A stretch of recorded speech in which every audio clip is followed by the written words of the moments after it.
भेंडीर बहुत रेसिपी आपण मैंने घरे बनई किंतु मु भावुची बिना प्याज रसुण रे भेंडीर एत टेस्टी रेसिपी केबे बनी नथिबे।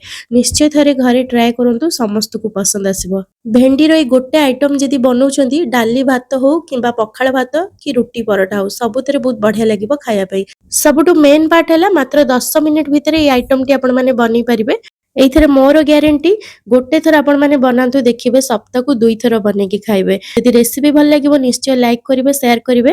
तबे चलंतु वीडियो स्टार्ट करिबा। नमस्कार मु मिली आपण समस्त को होम फूड चैनल को बहुत बहुत स्वागत करछि।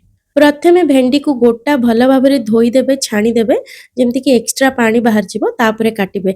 तो एठी देखंतु म काटि के आपण मानको देखौछि काटिला बेले टिके बड़ बड़ पीस रखिबे आउ टिके तेरछा करके काटिबे जेमति मु वीडियो रे एठी आपण मानको देखौछि। एहा द्वारा कोन हबो ना पूरा बढ़िया से भाजी हबो आ मसला पूरा भीतर जाई जिवो।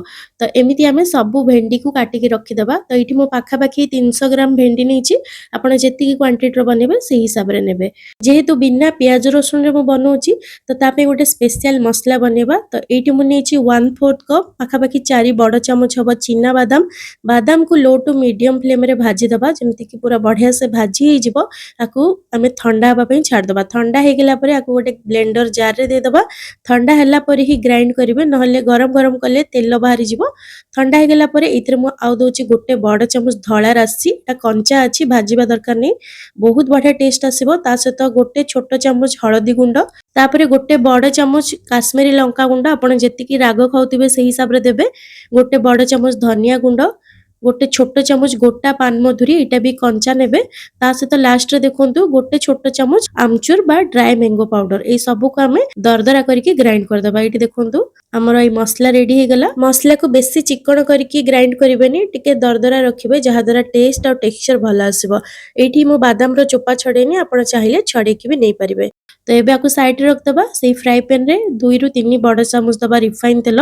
तेल गरम हे गेले अल्प टिके हेंगु आ गोटे छोटो चमच जीरा देकी भलो भाबरे फुटे दबा। जीरा फुटी गला परे इतरा में भेंडी को दे दबा। भेंडी पकेला परे फ्लेम को टिके बढ़े देबे 2 रु 3 मिनिट पई भाजीबे।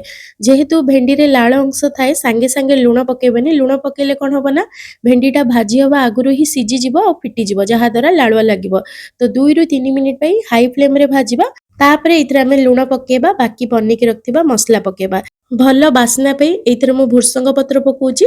जदि आपन को पसंद नै आपन स्किप कर परिबे। मते पर्सनली बिना प्याज रसुण खास करके बिना प्याज रे भेंडी बिल्कुल भी भल लागेनी किंतु एई रेसिपी जेबे मु खाइली मते बहुत ही भल लागितिला। तबे आपण माने भी बिना प्याज रसुण दिन रे जदि भेंडी बने की खाउचंती तो एम्ति थरे बने की देखंतु आपन को भी भल लागिवो। तो 2-3 मिनिट भेंडी भाजी गेला परे हम जो मसला बनैथिले सेही मसला रो अल्प अल्प देकी गोलेबा जहा द्वारा सब भेंडी रे पूरा बढ़िया से कोट हबो। एठी फ्लेम को पूरा कमे देबे। पूरा लो फ्लेम रे आमे भेंडी को भाजीबा। आ मसला आपन को जेति की पसंद सेही हिसाब रे आपन कम बेसी करके दे परिबे। एठी मु जेति की बनैथिली सेतिर 2 चमच बंची जायतिला। जदि आपन को मसला बंचुची आपन फ्रीज रे आकु स्टोर करके रख परिबे आराम से 10 रु 15 दिन जे रहइबो खराब होबनी। मसला सहित एठी हमें स्वाद हिसाब रे लूण भी दे देबा। तापरे भलो भाबरे आकु गोळे देबे। एठी देखंतु भेंडी रे पूरा बढ़िया से मसला कोट ही जाईची।